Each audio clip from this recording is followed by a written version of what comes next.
नमस्कार दोस्तों, स्वागत है आप सभी का हमारे इस चैनल ज्ञान इन हिंदी पर। दोस्तों, अगर आप भी अपनी लाइफ में कुछ नया सीखने की चाह रखते हैं तो इस चैनल को अभी सब्सक्राइब कर ले। दोस्तों, लौंग का जोड़ा नवरात्रि में मां दुर्गा की प्रिय वस्तुओं में से एक माना जाता है।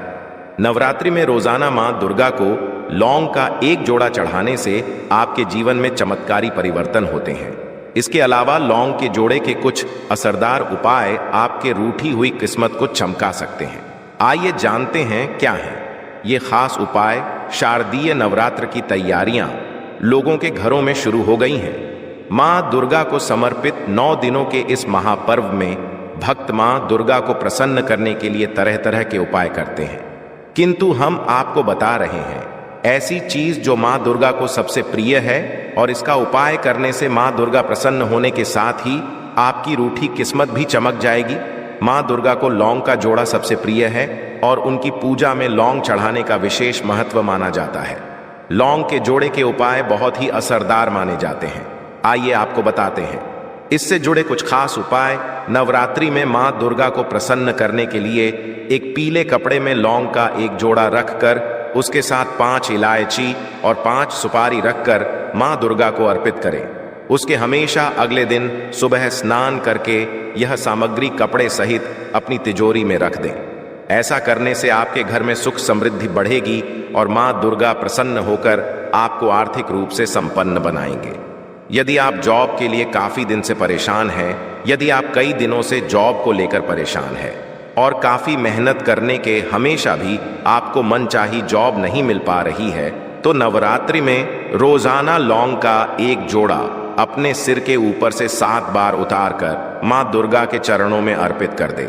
ऐसा करने से आपकी जॉब से संबंधित सभी समस्याएं दूर हो जाएंगी और आपको मनचाही जॉब मिल जाएगी।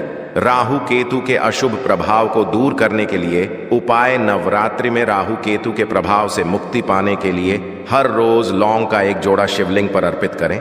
ऐसा करने से भगवान शिव की कृपा आप पर होगी और कुंडली से राहु केतु के अशुभ प्रभाव दूर होंगे। और इसी के साथ रोजाना करें लौंग कपूर का धुआं। नवरात्रि के 9 दिनों में रोजाना लौंग और कपूर का धुआं पूरे घर में रोजाना करने से आपके घर से अशुभ ऊर्जा और नकारात्मकता दूर होती है। रोजाना सुबह 9 दिनों तक इस उपाय को से आपके घर से सभी प्रकार की नकारात्मकता कम होती है। तो आप जान लेते हैं नवरात्रि में कौन से कार्य हमें करने चाहिए और नहीं करने चाहिए। नवरात्रि में घर से बाहर निकाल दें ये 5 चीजें, वरना नाराज हो जाएंगे मां जगदम्बे।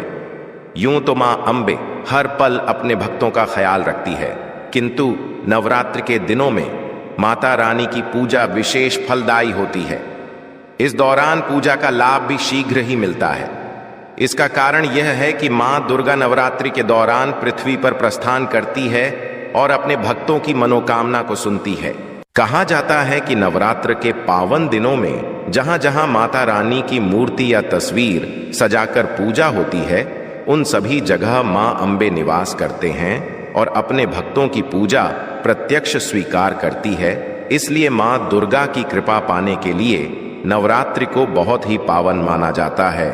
नवरात्रि से पहले ही लोग घरों में तैयारियां भी शुरू कर देते हैं। ऐसे में यदि आप मां अंबे की कृपा पाना कहते हैं तो नवरात्रि में अपने घर से कुछ चीजों को निकाल फेंके, क्योंकि ये चीजें घर में नकारात्मकता लाती है। चलिए जानते हैं उन चीजों के बारे में। खंडित मूर्तियां। घर में किसी भी भगवान की खंडित मूर्ति नहीं रखनी चाहिए, इसे शुभ नहीं माना जाता है। यदि आपके घर में खंडित मूर्तियां हैं तो शारदीय नवरात्रि के शुरू होने से पहले घर से इसको निकालकर किसी पवित्र नदी में डाल देना चाहिए। अब जान लेते हैं रात्रि में हमें कौन से कार्य करने चाहिए और कौन से कार्य नहीं करने चाहिए। पहले हम जान लेते हैं हमें कौन से कार्य करने चाहिए। मूर्ति, घट और कलश सहित अखंड ज्योति की प्रतिदिन पूजा और आराधना विधिवत रूप में करें और माता को भोग लगाएं। जो कई लोग अपने घरों में माता का जागरण रखते हैं और भजन कीर्तन करते हैं। पूरे 9 दिन व्रत रखा जाता है। इसमें अधिकतर लोग एक समय ही भोजन करते हैं। प्रतिदिन दुर्गा चालीसा, चंडी पाठ या का पाठ करते हैं। फिर जब व्रत के समापन पर उद्यापन किया जाता है तब कन्या भोज कराया जाता है। कई लोगों के यहाँ सप्तमी, अष्टमी या नवमी के दिन व्रत का समापन होता है तब अंतिम दिन हवन किया जाता है। अंतिम दिन के हमेशा अर्थात नवमी के हमेशा माता की प्रतिमा और जवारे का विसर्जन किया जाता है। सप्तमी, अष्टमी या नवमी के दिन व्रत का पारण कर रहे हैं तो व्रत का उद्यापन करें और 9 कन्याओं को भोजन कराकर दक्षिणा देना चाहिए, तभी व्रत का फल मिलता है। नवरात्र के व्रत में क्या नहीं करें। इन 9 दिनों यात्रा, सहवास, वार्ता, गाली बकना, झूठ बोलना, क्रोध करना, गुटखा पान, मद्यपान, मांस भक्षण और मसालेदार भोजन आदि कार्य नहीं करना चाहिए। व्रत में बार बार जल पीने से भी बचना चाहिए। इन 9 दिनों में काम, क्रोध, मदलोभ जैसे मानसिक विकार मन में नहीं लाना चाहिए। तो इन 9 दिनों में किसी भी प्रकार से किसी महिला या कन्या का अपमान न। अधिकतर लोग 2 समय खूब परियाली खाकर उपवास करते हैं। ऐसा करने से व्रत का फल नहीं मिलता है। उपवास को उपवास के तरीके से ही करना चाहिए।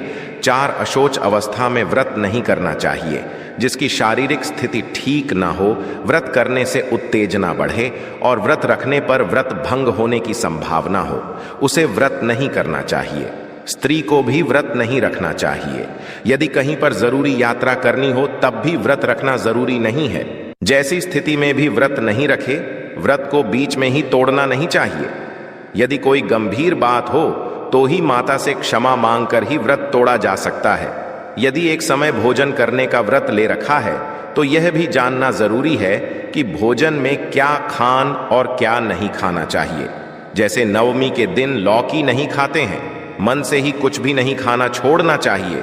मनमानी व्रत या संकल्प नहीं लेना चाहिए। जो शास्त्र सिद्ध हो वही कार्य करना चाहिए। हम जानेंगे इस वीडियो में नवरात्रि में धन प्राप्ति के उपाय के बारे में। इन पवित्र दिनों में मां दुर्गा की असीम कृपा पाने के लिए कुछ ऐसे उपाय भी किए जा सकते हैं जो आपकी आर्थिक स्थिति को ठीक करने में मदद करते हैं और धन लाभ के योग्य बना सकते हैं। नवरात्र के दौरान आप किसी भी एक दिन पानी में दही मिलाकर नहाए। यदि आपके हाथ में पैसा लंबे समय तक नहीं दिखता है तो इस उपाय से घर में बरकत होगी और धन की वृद्धि होगी। नवरात्र दौरान दुर्गा के 9 रूपों का हम स्मरण करते हैं। ऐसा माना जाता है कि वह हमारे लिए धन के योग बना सकती है। यदि आप नवरात्र के किसी भी दिन पानी में हरी इलायची डालकर स्नान करेंगे तो आपको अपार धन मिलेगा। नवरात्रि के दौरान आप धन लाभ के लिए माता लक्ष्मी की विशेष पूजा करें। इस दिन आप श्री माता का पाठ करें, इससे आपको लाभ होगा। दुर्गा जी की नियमित रूप से पूजा अर्चना करें और उन्हें अष्टमी तिथि के दिन श्रृंगार की सामग्री ऐसा करने से आपके लिए धन के योग्य बनेंगे ही और पति पत्नी के बीच संबंध भी मजबूत होंगे। नवरात्र के 5वें दिन सफेद कमल गट्टे, साबुत सुपारी, हरी इलायची, मखाने सभी चीजें 5 की संख्या में ले और मुट्ठी भर हवन सामग्री के साथ मिश्रित करके इसे 108 बार माला जाप करते हुए हवन करें। नवरात्रि की पूजा के दौरान आप हनुमान जी के मंदिर जाएं और उन्हें पान का बीड़ा अर्पित करें। इस उपाय से आपके लिए के मार्ग खुलेंगे। यदि आप जॉब और व्यापार में उन्नति चाहते हैं तो पान के पत्ते का इस्तेमाल नवरात्रि के 9 दिनों में करें। इन दिनों में आप पान का पत्ता लेकर इसमें कुछ गुलाब की पंखुड़ियां रखें और माता दुर्गा को चढ़ाएं। इस उपाय से आपका रुका हुआ धन भी वापस मिल जाएगा। नवरात्रि में अपने घर के मुख्य द्वार पर स्वास्तिक का निशान बनाएं, ये भी सुख समृद्धि का कारक होता है। यदि आप हल्दी या कुमकुम से स्वास्तिक बनाएंगी तो ये घर की आर्थिक स्थिति अच्छी बनाने में मदद करेगा। नवरात्रि में कलश पर नारियल रखा जाता है या घट की पूजा की भी विशेष मान्यता है।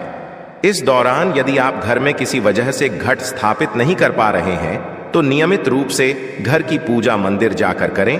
नियमित रूप से दुर्गा सप्ताह शती स्तोत्र का जाप करें और दुर्गा चालीसा का पाठ करें। नवरात्रि पर विशेषकर इन बातों का ध्यान रखना बहुत ही आवश्यक है।